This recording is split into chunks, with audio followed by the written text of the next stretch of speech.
In the heart of London, 1915, Edward Whitmore emerged into a world already shadowed by war, uncertainty, and whispered fears.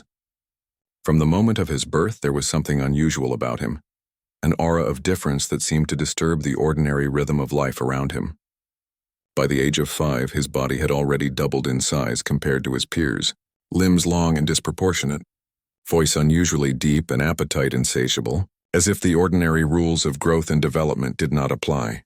Doctors scratched their heads over medical records, measuring charts, and physiological anomalies that contradicted known science, while neighbors peered through curtained windows, murmuring in hushed tones about unnatural forces at work.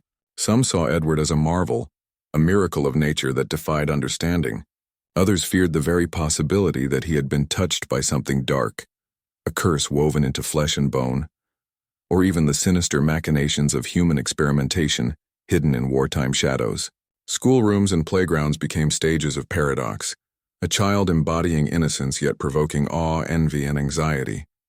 Teachers noted feats that exceeded both strength and intellect, while children alternately revered and recoiled from him, sensing in him a difference they could neither define nor resist. Parents and neighbors struggled to reconcile affection with unease, nurturing a boy whose presence challenged both expectation and morality. Diaries, letters, and hospital logs hint at the intensity of attention Edward drew, yet these records often contradict one another, leaving gaps filled by rumor, conjecture, and fear. Some reports speak of startling episodes, sudden bursts of growth, strange behavior unaligned with age, and fleeting, inexplicable shadows cast in his presence. Psychologically, Edward's story illuminates the collision of fear and fascination, curiosity and dread. Communities confronted the unknown in a city teetering between rationality and superstition. Wartime London, already steeped in anxiety, magnified the impact of anomalies.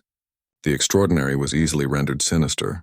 While modern science might seek genetic, hormonal, or nutritional explanations, in 1915 there was only speculation, moral panic, and the human compulsion to assign cause to what could not be explained.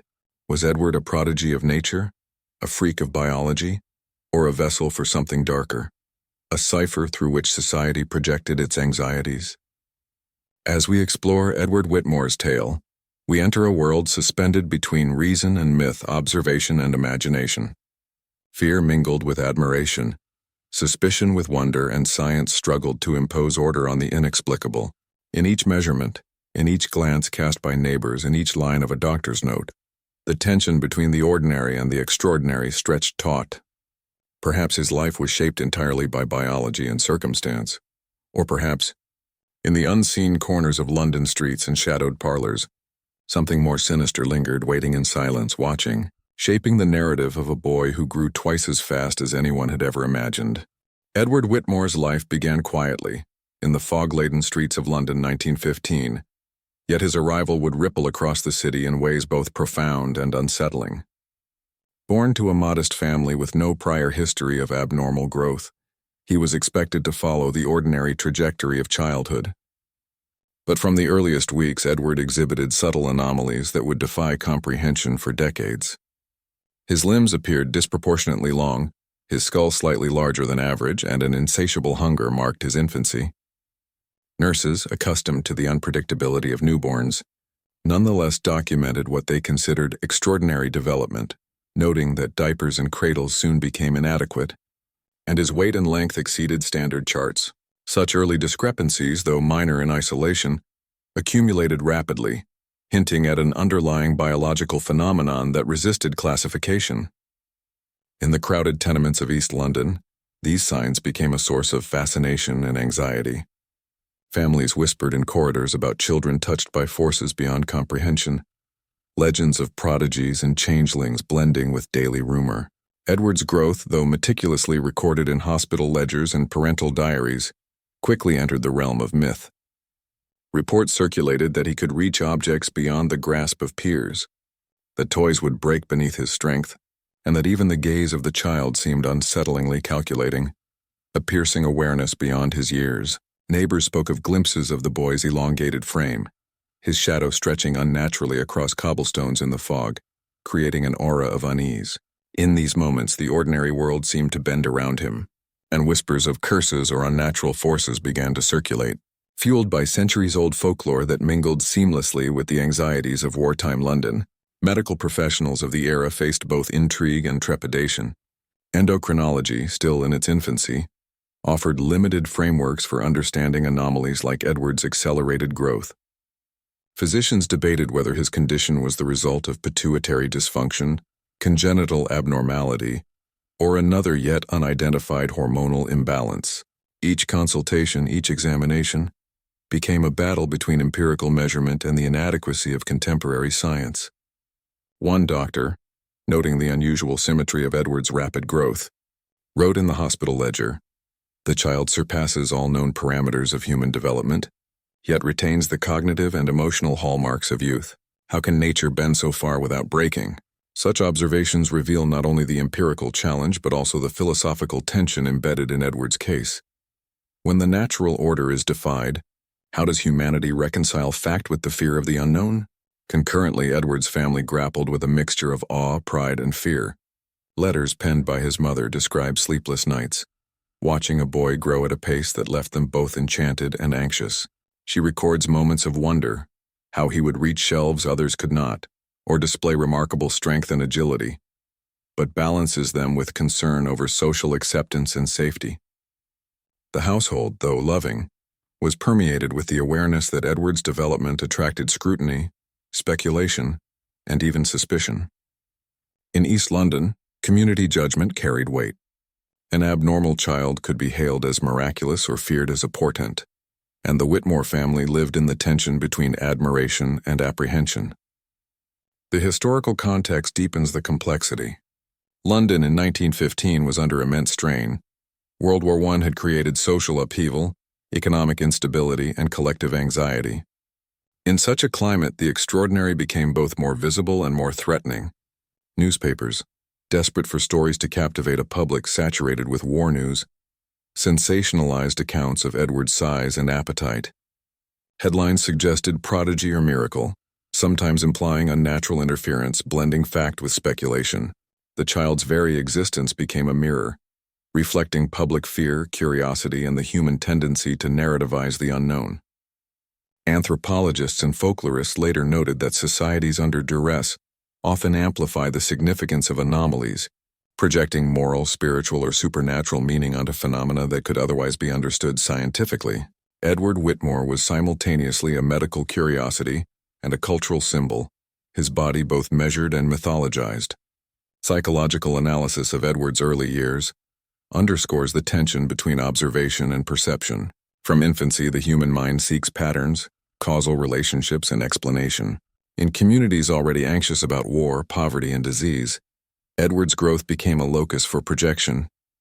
He was, in essence, both child and cipher, a tangible body upon which neighbors, doctors, and relatives imposed fears and hopes alike. Children in his environment responded with a mix of awe and unease, seeing in him both playmate and otherworldly figure. Teachers, observing his accelerated abilities, reported confusion. Edward displayed comprehension and coordination far beyond age-matched peers, yet retained certain childlike habits, creating an uncanny dissonance. Memory, too, would later become unreliable, with eyewitnesses recounting episodes colored by emotion and narrative, contributing to the enduring mystery. Edward's story also intersects with the broader history of science. While modern endocrinology would eventually catalog conditions like gigantism and pituitary hyperplasia, in 1915 these frameworks were nascent. Medical theorists debated not only diagnosis but also ethics, how to treat or manage a child whose growth defied conventional bounds. Should intervention be medical, nutritional, or observational? Letters between physicians reveal spirited debate, reflecting the struggle to reconcile intervention with respect for childhood, parental authority, and societal expectation. Meanwhile, speculative accounts circulated among journalists and amateur naturalists, blending science, anecdote, and folklore. The result was a layered narrative. Edward's body measured and recorded in clinical detail, yet refracted through lenses of cultural anxiety, superstition, and moral speculation. As Edward aged through his early childhood, subtle yet relentless patterns emerged. His growth accelerated in leaps that confounded medical measurement. Inches added seemingly overnight. Weight fluctuated unpredictably, and his strength began to surpass even young adolescents. Neighbors spoke of doors that needed reinforcement, furniture unable to withstand his size, and the astonished stares of peers. The juxtaposition of innocence and power, childlike cognition and physical enormity, created both admiration and fear, underscoring the central tension of his narrative. What is natural and what lies beyond understanding? Each observation, whether recorded by a physician, noted in a diary, or whispered by a neighbor, reinforced the perception of Edward as simultaneously human and other. By tracing these early months and years, we begin to see how Edward's life was shaped not only by biology, but also by society's reaction to him. Empirical evidence, measurements, hospital records, and medical notes intersected with cultural narrative, folklore, and the collective imagination. The boy who grew too fast became a focal point for discourse on morality, science, and fear, establishing a foundation for the mystery that would haunt London, intrigue scientists, and provoke moral and philosophical questions for decades to come. Edward Whitmore's origins were not merely biological. They were historical, psychological, and cultural, laying the groundwork for a story that would challenge the boundaries of reason and myth alike. By the time Edward Whitmore reached his second birthday, the boundaries of normal childhood development had already begun to fracture. His body, far larger than that of other toddlers, seemed to defy the conventional expectations of biology. Limbs that should have been delicate and pliant bore a disproportionate length and strength. Fingers that should have clumsily grasped toys instead manipulated objects with surprising dexterity. Physicians who examined him documented the rapidity of his growth with both fascination and unease, recording his height and weight in meticulous detail, noting every incremental change with a mixture of curiosity and apprehension. Nurses observed a seemingly insatiable appetite, feeding the boy on rations that far exceeded those of older children, yet even this did not seem sufficient to satiate the demands of his expanding frame.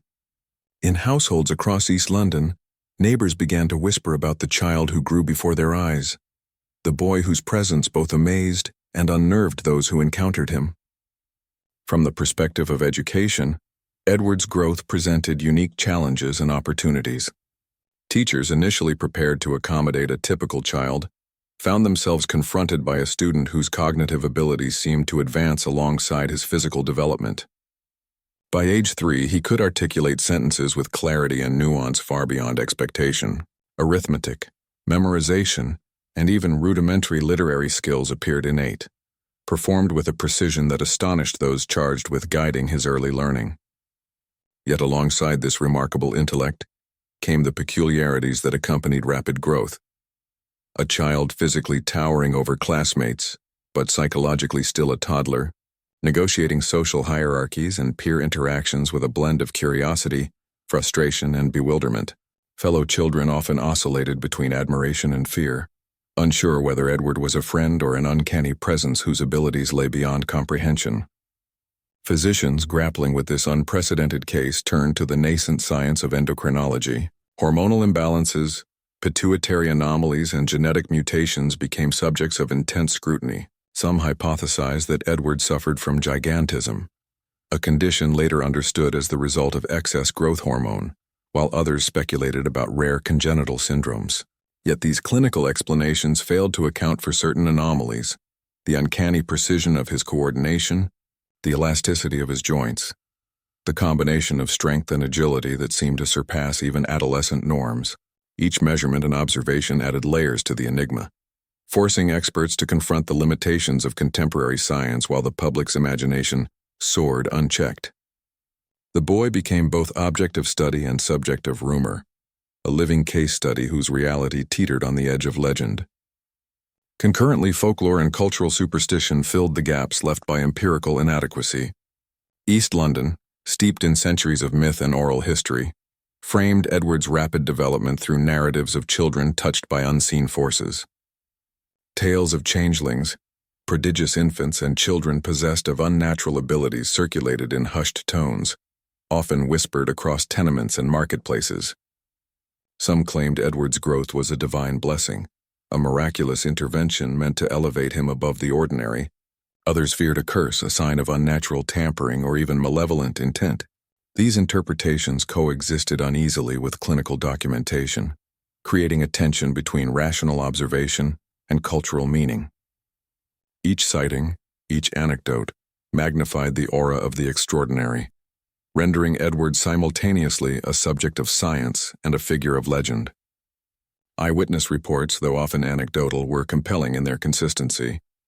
Neighbors recalled observing Edward lifting chairs and tables with apparent ease, feats that would have tested the strength of a fully grown adult. They described him running across the uneven cobblestones of East London streets, maintaining speed and balance with uncanny precision, and performing tasks requiring coordination and dexterity, far beyond the abilities of his age peers. Such accounts, though anecdotal, were corroborated across multiple sources, building a narrative that suggested something exceptional, and perhaps unsettling, was unfolding. These testimonies blurred the line between objective reality and perception shaped by fear, fascination, and community expectation, illustrating how extraordinary phenomena often acquire mythic dimensions long before scientific consensus is reached. The social ramifications of Edward's early development were profound. His family, though loving and attentive, faced scrutiny and pressure from a society eager to interpret his anomaly. Letters between Edward's parents reveal a duality of pride and anxiety. Pride in the child's remarkable abilities, anxiety over public perception, and concern for Edward's own psychological well-being. Relatives worried about the implications of rapid growth for his social integration, education, and health, recognizing that the physical anomaly carried an equally significant psychological burden. Teachers, too, expressed concern, balancing admiration for his intellect with unease over his size and strength, the potential for social isolation, and the subtle ways in which other children responded with fear or envy. Edward, though oblivious to the nuances of adult concern, absorbed the reactions of those around him, shaping his self-perception and experience of the world in ways both subtle and profound.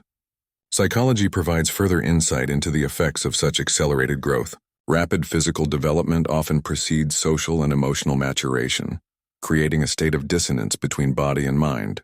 Edward's extraordinary abilities rendered him an object of constant attention, admiration, and scrutiny, producing a psychological pressure uncommon in childhood.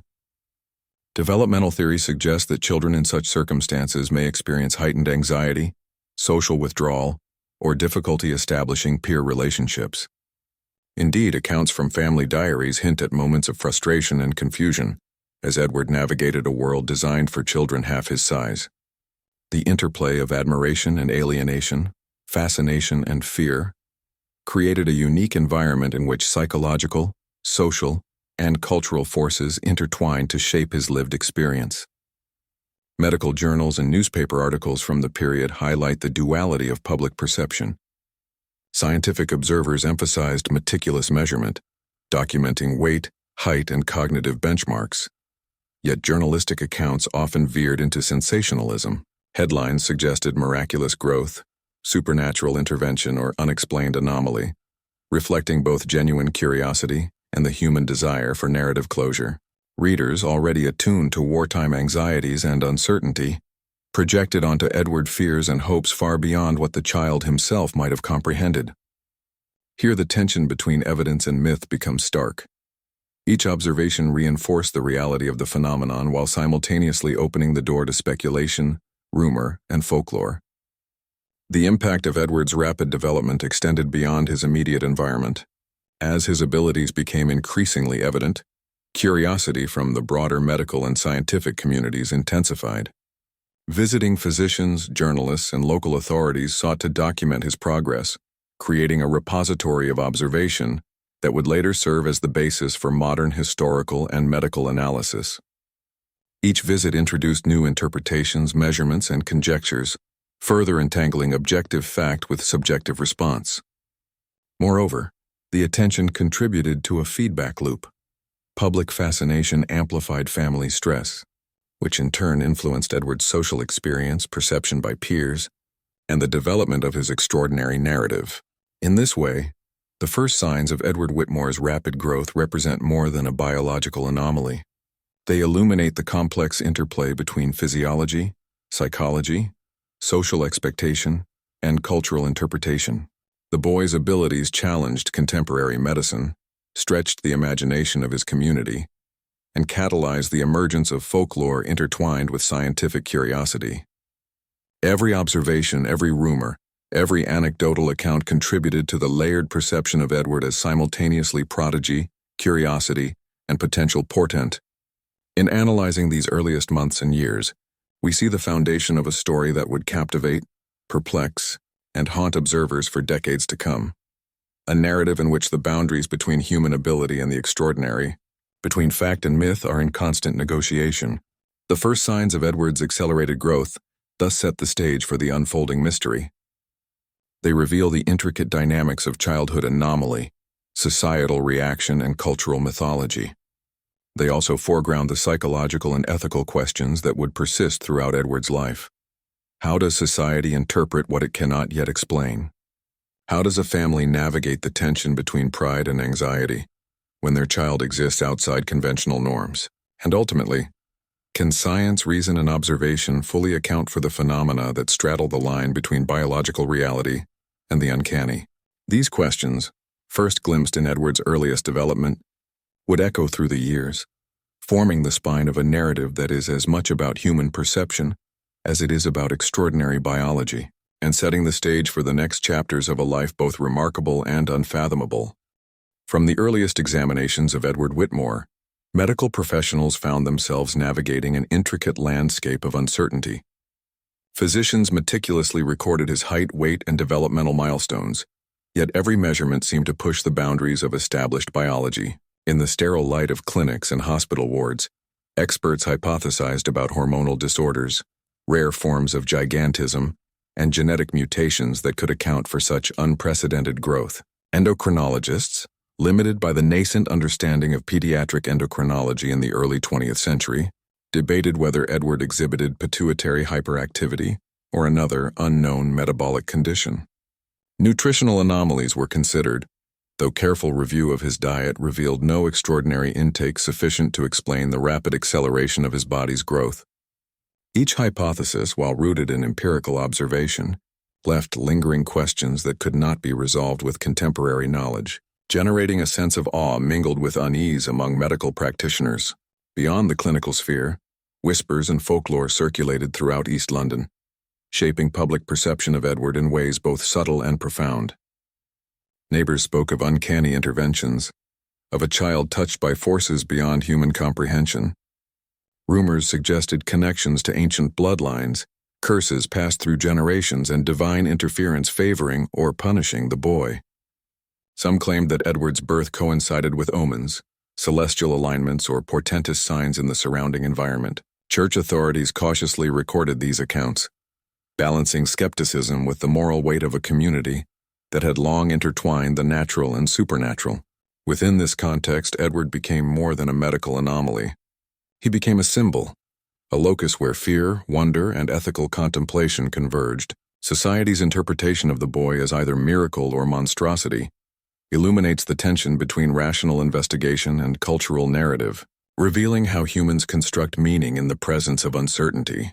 The duality of science and superstition became increasingly evident as Edward's growth accelerated. Doctors measured bones, charted progress, and compared findings against known developmental charts, yet no existing framework fully encompassed the phenomena observed. Simultaneously, folklore imbued each milestone with dramatic significance.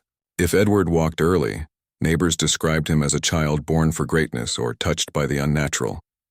If he achieved feats of strength, whispers framed these acts as evidence of divine favor or sinister power. In such an environment, medical observation and cultural interpretation did not merely coexist. They actively interacted, each influencing the other.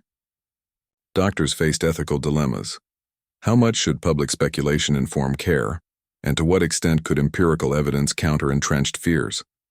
These questions, unresolved even within professional circles, demonstrate the fragile boundary separating science from societal narrative, objectivity from perception. Ethical considerations extended beyond speculation to the lived experience of Edward and his family. Scholars debated whether observation, measurement, and documentation constituted a form of exploitation, transforming a child into a subject of scrutiny.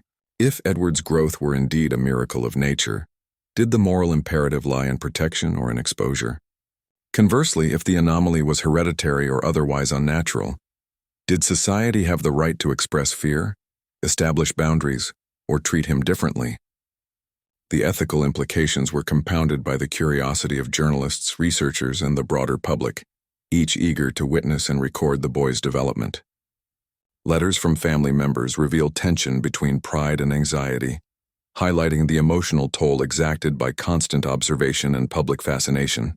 Psychological analysis later suggests that such attention likely contributed to internalized stress, shaping Edward's self-conception and social adaptation during critical developmental periods. Interviews with historians and psychologists conducted in subsequent decades offer further insight into the collision of science and superstition. Historians contextualize Edward's case within the broader landscape of early 20th century London, a city navigating war, technological progress, and evolving scientific understanding. Psychologists interpret contemporary reactions as evidence of social projection, whereby community fears, expectations, and anxieties coalesced into a narrative that magnified Edward's anomaly. Cultural commentators emphasize that such phenomena illustrate a universal human tendency. In the absence of full comprehension, individuals invoke both reason and myth to create meaning. Each explanatory framework, scientific, folkloric, or moral, shaped Edward's public persona and internal reality, demonstrating how perception, expectation, and cultural interpretation operate as forces nearly as powerful as biological reality itself. The tension between rational explanation and superstition extended into practical medical observation. Physicians experimented with diagnostic tests, hormone sampling, and longitudinal tracking of Edward's growth patterns, yet every method revealed only partial truths. Blood analyses hinted at anomalies, yet no clear pathology emerged. Measurements confirmed the astonishing scale of his development, yet did not account for the coordination, stamina, and cognitive acumen observed by teachers and caregivers. Meanwhile, folklore filled the explanatory void, generating interpretations that emphasized destiny, moral consequence, and supernatural causality. Each new medical insight competed with narrative construction in the community, creating a dual lens through which Edward was simultaneously studied and mythologized. Public perception, too, was inextricably linked to fear and fascination. Neighbors recounted shadowed figures glimpsed around the Whitmore household, whispers of omens, and stories of children affected by similar unexplained phenomena. Newspapers chronicled his growth in dramatic language, alternating between scientific marvel and ominous portent. Readers projected onto Edward anxieties generated by the war, by social change, and by uncertainty in the face of rapid modernization. In this sense, Edward's case became a mirror, reflecting collective hope, dread, and the enduring human desire to categorize the unknown. The boy's existence, therefore, operated simultaneously as objective anomaly, cultural symbol, and psychological touchstone. The enduring fascination with Edward also raises questions about narrative construction and the human need for closure. Where science failed to provide complete explanation, superstition thrived. Where superstition risked irrationality, scientific documentation imposed boundaries and context. The interplay between these domains created a tension that is as instructive as it is unsettling. Trauma, suggestion, and expectation shaped not only public perception but also Edward's lived experience, illustrating the profound ways in which social environment interacts with biological anomaly. In documenting these early years, historians and psychologists alike highlight the persistent uncertainty at the heart of Edward Whitmore's story, the inability of even the most meticulous observation to fully capture the lived reality of an extraordinary life. Ultimately, the story of Edward Whitmore exemplifies the collision of rational inquiry and cultural imagination. Science offered observation, measurement, and hypothesis, yet left unanswered questions about causality, morality, and meaning. Superstition provided narrative, explanation, and ethical interpretation, yet often obscured empirical fact. Together, these forces illuminate the duality of human response to anomaly, showing how legend, fear, and scientific investigation intertwine to create a narrative at once empirical and mythical. Edward's life, from its earliest signs through public observation and medical scrutiny, stands as a testament to the enduring tension between what is known and what is feared, what is measurable and what is imagined. In probing science versus superstition, we confront both the limits of knowledge and the enduring power of narrative.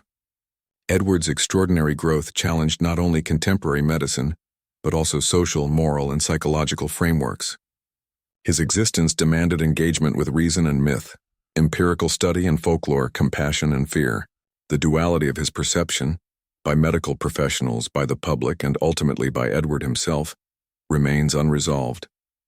Even today, historians debate the interplay of physiological anomaly and cultural construction, highlighting how the human need to explain the unexplainable perpetuates legend and amplifies the unknown. In Edward Whitmore, science and superstition coexist uneasily, shaping a story that continues to haunt, provoke, and confound, leaving unanswered questions that persist across generations. Edward Whitmore's life, while meticulously measured in hospital charts and medical journals, was most vividly remembered through the eyes of those who observed him directly. Teachers, neighbors, family members, and casual onlookers all offered testimony, forming a mosaic of perception that sometimes conflicted and often magnified the enigmatic nature of his existence. Many of these accounts emerged decades after the events, filtered through the fallibility of memory, the lens of rumor, and the amplification of social myth-making. Yet, despite discrepancies, recurring motifs persist: awe at his physical capabilities, unease at his unusual demeanor, and the pervasive sensation that Edward was unlike any other child in the community.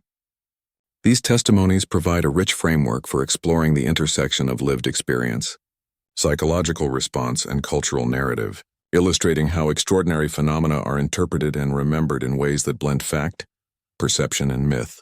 Neighbors frequently recalled witnessing Edward performing feats that seemed physically impossible. Children described him lifting furniture with ease, running extended distances without fatigue, and performing tasks well beyond the typical capacities of his age. Adults, too, were astonished. Gardeners noted that he could climb the tallest trees without faltering. Shopkeepers reported him carrying loads meant for multiple men, and teachers observed a combination of coordination, agility, and endurance that defied conventional understanding. For many observers, these capabilities were both inspiring and alarming. Some interpreted them as signs of divine favor, an unusual blessing marking Edward as exceptional, while others whispered of unnatural influence or the interference of forces beyond comprehension. The tension between wonder and fear became a constant theme in the community, shaping both the way Edward was treated and the stories that would endure long after his childhood. Physical anomalies were also frequently cited in eyewitness testimony. Several accounts noted peculiarities in Edward's eyes, which were described as unusually reflective or seeming to glow faintly in dim light. Witnesses interpreted this as a supernatural trait, a mark of otherworldliness that reinforced the impression of Edward as more than human. Others remarked upon his voice, claiming that, though he was a child, his tone carried depth and resonance well beyond his years, sometimes described as old, commanding, or strangely melodic. While contemporary medicine might explain some of these traits as normal variations in physiology, amplified by perception or stress, the observers at the time often lacked the language or framework to contextualize such differences scientifically. This gap between perception and empirical explanation fueled rumor, myth, and heightened social fascination, embedding Edward's story in the collective imagination. Family members' accounts provide insight into both the internal dynamics of the Whitmore household and the emotional experience of living with a child who defied natural expectation. Parents expressed a combination of pride, anxiety, and helplessness. Diaries reveal their attempts to monitor Edward's development, record his milestones, and manage the curiosity and fear of neighbors. Siblings and cousins reflected on the social isolation imposed by Edward's notoriety. Playdates were limited, and interactions with peers often strained under the dual weight of fascination and intimidation. Retainers and household staff noted moments of behavioral strangeness, describing a boy simultaneously precocious and fragile, capable of feats that astounded while exhibiting moments of exhaustion or emotional withdrawal. Collectively, these accounts illuminate a psychological landscape shaped not only by physical difference, but by the emotional weight of observation, expectation, and communal scrutiny. Teachers' testimonies further underscore the social and cognitive dimensions of Edward's life. Educators reported that his intelligence and comprehension exceeded age norms, though his peers often treated him with a mixture of awe, fear, and envy. Classroom observations describe him mastering complex arithmetic, reading fluently before age 4, and demonstrating strategic thinking that confounded adults. Some teachers noted that his intellectual precocity paired with physical prowess created an aura of otherness, contributing to both admiration and social alienation. Psychological analysis of such early prodigious abilities highlights the double-edged nature of extraordinary development. While it attracts recognition and opportunity, it also magnifies social scrutiny and heightens vulnerability to isolation. In Edward's case, the convergence of cognitive and physical anomalies intensified the perception of him as an exceptional and potentially unsettling presence. Many eyewitnesses, especially those providing retrospective testimony, also noted the impact of societal expectation on Edward's behavior. Observers described him as performing according to the implicit pressure of public scrutiny, consciously or unconsciously, demonstrating physical feats and intellectual abilities to satisfy attention or meet external expectations. Psychological frameworks suggest that this phenomenon, sometimes referred to as the expectancy effect or observer effect, may have amplified Edward's behaviors, creating a feedback loop wherein perception, expectation, and performance interacted. For instance, a neighbor expecting extraordinary strength might interpret normal activity as remarkable, while Edward, aware of attention, might act in ways that confirm communal beliefs. Such dynamics complicate the task of separating objective fact from interpreted perception, highlighting the intricate interplay between observer, observed, and cultural context. Trauma and stress also appear to have played a significant role in shaping eyewitness accounts. Family members frequently mentioned moments of fear, anxiety, or worry in response to Edward's rapid growth. Teachers recalled instances where Edward seemed exhausted, frustrated, or emotionally withdrawn. Yet community narratives often interpreted these signs through the lens of fear or superstition. Similarly, neighbors recounting his extraordinary abilities decades later often remembered heightened emotional reactions, shock, admiration, or dread, that may have amplified their recollections. Cognitive psychology recognizes that memory is reconstructive, shaped by emotion, narrative expectation, and cultural reinforcement. The passage of time, combined with the mythologizing of Edward's life, likely intensified perception distortions, resulting in testimony that blends lived experience, collective memory, and folklore into a compelling but complex narrative.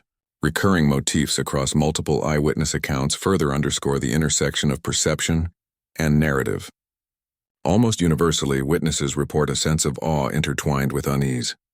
Edward's presence elicited admiration for his abilities, fascination with his intellect, and a persistent perception that he was somehow different or otherworldly. These patterns highlight the psychological phenomenon of expectancy and the human propensity to impose meaning on extraordinary events. Similarly, many testimonies emphasize the social and moral weight placed on Edward's life, framing his abilities in ethical terms. Was he a miracle, a prodigy, or a portent? The narrative of duality. Extraordinary capability versus moral ambiguity, biological anomaly versus potential supernatural influence, emerges consistently, reinforcing the story's tension and enduring fascination. Eyewitness testimony also reveals the pressures placed upon Edward's family to normalize his life. Parents and siblings attempted to maintain routines, encourage typical social interactions, and provide educational opportunities commensurate with his abilities. Neighbors, however, often acted as both audience and judge, interpreting every achievement, every anomaly, through the lens of superstition, rumor, and cultural expectation. Teachers and caregivers expressed frustration and concern regarding the boy's social adjustment, emphasizing the difficulty of balancing recognition of talent with protection from exploitation. The interaction between external scrutiny and internal family dynamics created a complex psychological environment, shaping both Edward's development and the narrative that would emerge in historical memory. Finally, eyewitness accounts collectively highlight the tension between objective measurement and human perception. While medical documentation established height, weight, and growth metrics, narratives from neighbors, teachers, and relatives introduced qualitative dimensions, the appearance of eyes, voice, strength, and demeanor that resisted quantification. These testimonies illustrate the enduring challenge of reconstructing historical reality, when observation is filtered through fear, fascination, and social expectation. Psychological analysis of these accounts demonstrates that trauma, expectation, and narrative reinforcement can amplify perceived anomalies, creating a story that is both empirically anchored and mythically resonant. Edward Whitmore's life, as remembered by those who witnessed it firsthand, embodies the collision of observation, belief, and memory, offering insight into how extraordinary phenomena are experienced, interpreted, and immortalized in cultural consciousness. In examining Edward's eyewitness accounts, one observes the convergence of awe, fear, and speculation into a narrative that resists simple explanation. From extraordinary physical feats to subtle anomalies of presence, perception, and behavior, the testimonies reveal a child whose life straddled the boundaries of science and myth. Recurrent patterns of observation, emotion, and cultural interpretation underscore the profound ways in which human experience shapes narrative construction, memory, and collective legend. While some accounts may exaggerate or distort, the consistency of themes across decades and observers indicates that Edward's existence produced a tangible psychological and social impact, leaving a story that continues to provoke curiosity, analysis, and debate. The enduring power of these eyewitness narratives lies not only in their content, but in their capacity to illuminate the intersection of biology, perception, and cultural imagination, preserving Edward Whitmore's story as a haunting and unresolved mystery that challenges the limits of understanding. Edward Whitmore's extraordinary growth prompted an array of theories that spanned the scientific, the folkloric, and the speculative. In the immediate aftermath of his early years, physicians focused on physiological explanations, attempting to reconcile Edward's rapid development with known medical conditions. Some proposed forms of gigantism caused by pituitary hyperactivity, while others considered rare endocrine disorders that could accelerate growth disproportionately. Letters between physicians of the time indicate a heated debate over whether Edward's case could be classified under existing diagnostic categories or if it represented an entirely unprecedented anomaly. These discussions often intersected with moral concerns. Was it ethical to subject a child to repeated measurements, blood tests, and examinations purely in the name of scientific curiosity? The duality between ethical consideration and empirical pursuit created a tension that persisted throughout Edward's life, framing him as both a subject of study and an object of public fascination. Genetic theories emerged later, as early 20th century science began to explore inheritance patterns and congenital conditions. Some experts speculated that Edward's rapid growth could stem from an unrecorded mutation within the Whitmore lineage, potentially exacerbated by environmental factors or diet. While no evidence of similar traits appeared in siblings or extended family, proponents argued that isolated genetic anomalies could produce dramatic outcomes in individual cases. Anthropologists and historians later contextualized this within broader societal interest in heredity and human variation, noting that Edward's case aligned with contemporaneous anxieties over human perfection, abnormality, and the limits of biological potential. The interplay between familial history, genetic speculation, and medical inquiry illustrates the human drive to rationalize phenomena that defy ordinary expectation, while also highlighting the limitations of early scientific methodology in capturing the complexity of singular cases. Nutrition and environmental factors were also scrutinized as potential contributors to Edward's development. Some historians suggest that wartime London, with its mix of scarcity and surplus, might have created conditions that inadvertently influenced physical growth. Hospital records document periods of unusually high caloric intake, combined with physical activity that could theoretically stimulate development, though the magnitude of Edward's growth far exceeded what could be attributed solely to diet. Scholars examining contemporary accounts emphasize that the interplay of biology, environment, and social perception may have produced an exaggerated understanding of his abilities, even as eyewitness testimony reinforced the impression of near-miraculous development.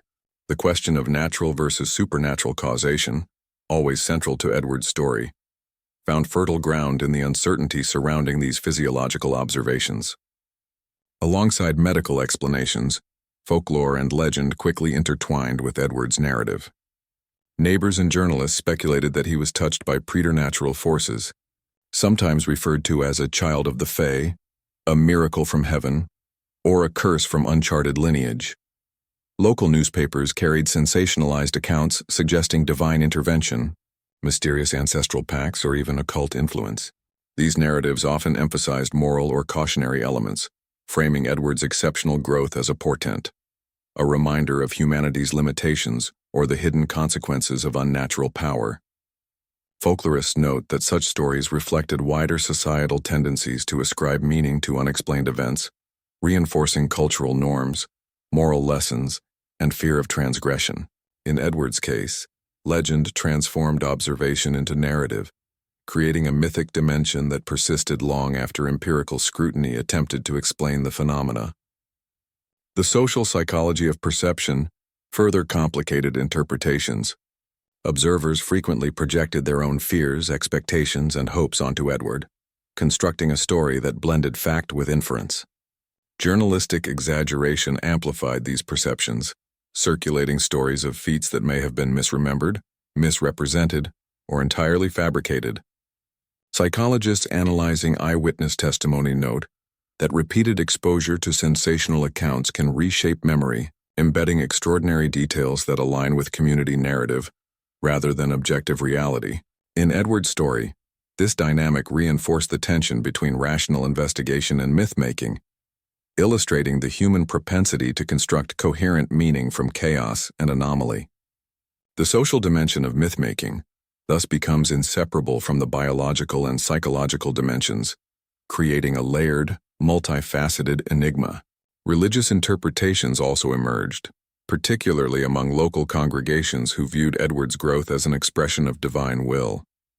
Clergy suggested that his rapid development symbolized favor, trial, or warning from a higher power. Sermons emphasized moral lessons, humility, vigilance, or the precarious balance between human ambition and natural law. For some observers, framing Edward's growth as spiritual intervention provided both explanation and comfort, transforming bewilderment into narrative order. Conversely, others interpreted such readings as ominous, linking his abilities to divine judgment or cosmic imbalance. These religious interpretations intertwined with folklore, perpetuating the sense that Edward's life was both extraordinary and morally significant, a narrative suspended between awe, fear, and ethical reflection. Journalistic accounts contributed to the legend, often blurring the line between reportage and storytelling. Newspapers described Edward performing feats described as miraculous, his voice echoing with unnatural depth, his presence commanding attention in ways that unsettled adults and children alike. Some articles framed his life as a spectacle, emphasizing dramatic contrast between ordinary children and his exceptional growth. Editors often prioritized narrative engagement over strict accuracy, further embedding Edward in a cultural imagination that oscillated between scientific curiosity and mythic fascination. The result was a feedback loop. As the public consumed and shared these accounts, they shaped perception, reinforcing the sense of Edward as an almost supernatural figure whose life could not be fully contained by empirical description. Medical and folkloric narratives collided, producing ethical dilemmas that persist in historical reflection. Scientists sought objective explanation, journalists pursued sensational narrative, and society oscillated between reverence and fear. Did Edward represent the triumph of biology, a miracle of evolution, or the unintended manifestation of cultural anxiety? Each lens provided partial insight while leaving gaps, ambiguity, and unresolved questions. Modern historians examine how these competing explanations reveal as much about the observers, their assumptions, fears, and cultural frameworks, as about Edward himself. The interplay between empirical scrutiny and narrative construction underscores the challenge of discerning reality in cases where extraordinary phenomena intersect with imagination. Finally, Edward's story illustrates the enduring tension between interpretation and uncertainty. Across generations, the confluence of science, folklore, psychology, and journalism created a narrative that is at once compelling, perplexing, and unresolved. Scholars continue to debate the relative weight of biology, environment, and perception, acknowledging that some aspects of his life may remain forever inexplicable. Myths surrounding Edward emphasize the human need to impose meaning on the unknown, while scientific inquiry reminds us of our limits in fully capturing singular phenomena. Theories and legends coexist in a delicate equilibrium, sustaining fascination and ensuring that Edward Whitmore's extraordinary growth remains both a historical puzzle and a cultural enigma. Through these layers, medical hypothesis, genetic speculation, nutritional analysis, folkloric interpretation, social perception, and journalistic amplification, the narrative of Edward Whitmore becomes a study in ambiguity, human curiosity, and the interplay of reality and myth. His story demonstrates how extraordinary individuals are interpreted not only through measurable phenomena, but through the lenses of belief, fear, and cultural imagination, creating a legend that persists as a testament to the complex interface between fact and folklore, observation and memory, science and superstition. In the unresolved ambiguity of Edward's life, one observes the convergence of human fascination with anomaly, the ethical dilemmas of observation, and the enduring power of myth to shape perception across decades. Edward Whitmore's story remains one of the most perplexing and haunting mysteries of early 20th century London, defying easy categorization even decades after his death. Every documented observation, every eyewitness account, and every medical record tells part of a story, yet no single explanation ever suffices. Doctors struggled to reconcile his rapid growth with contemporary scientific knowledge, proposing theories ranging from endocrine disorders to rare genetic mutations, while cultural commentators, folklorists, and journalists imbued the phenomenon with a sense of mythic or supernatural significance. The duality is striking. In the same moment, Edward was a subject of empirical study and a figure of cultural legend, simultaneously provoking awe, fear, and skepticism. Communities and families projected onto him the hopes, anxieties, and moral concerns of a society grappling with rapid change, war, and the limits of scientific understanding. The psychological dimension of Edward's story cannot be overlooked. He grew up under the gaze of curious, fearful, and often sensationalized observation. Eyewitnesses remembered him performing feats beyond ordinary comprehension, describing behaviors that seemed imbued with intelligence, strength, and maturity far surpassing his years. Yet memory is fluid, shaped by trauma, expectation, and narrative construction. Over time, extraordinary observations may have become magnified, embroidered with rumor, and filtered through social imagination, leaving a blurred boundary between fact and legend. In this tension, Edward embodies both human possibility and human projection, a mirror reflecting our desire to find patterns in the extraordinary, to assign meaning to events that seem inexplicable, and to reconcile wonder with fear. At the intersection of science and superstition, Edward's life becomes a lens through which to examine the human struggle with uncertainty. Rational analysis seeks to isolate cause, to measure, quantify, and understand, yet folklore, moral interpretation, and narrative embellishment resist containment. Some saw him as a miracle, others as a portent, and still others as a cautionary tale of the unnatural, a child whose very existence challenged societal assumptions about growth, normality, and human limitation. The enduring fascination stems not only from the physiological anomaly itself, but from the broader cultural, psychological, and ethical questions it provokes. What is the role of observer in shaping perception? How do fear and awe warp understanding? To what extent does legend become reality when documented evidence remains incomplete or ambiguous? Ultimately, Edward Whitmore's story persists because it embodies unresolved contradiction. It defies closure, leaving audiences to wrestle with dualities: innocence versus fear, reason versus superstition, natural law versus mythic imagination. Perhaps he was a unique medical phenomenon, a prodigious anomaly shaped entirely by biology and circumstance. Perhaps legend magnified his differences, turning statistical outliers into mythic archetypes. Or perhaps some element of his rapid growth lies forever beyond human comprehension, a puzzle left incomplete by the limitations of both science and perception. In this uncertainty, his tale endures, haunting collective memory, provoking speculation and challenging the human need for certainty. Edward Whitmore's life, shadowed by wonder, fear, and inexplicable growth, continues to captivate, unsettle, and inspire debate, a mystery suspended between fact, perception, and legend, refusing resolution and inviting each generation to confront the unknown for themselves.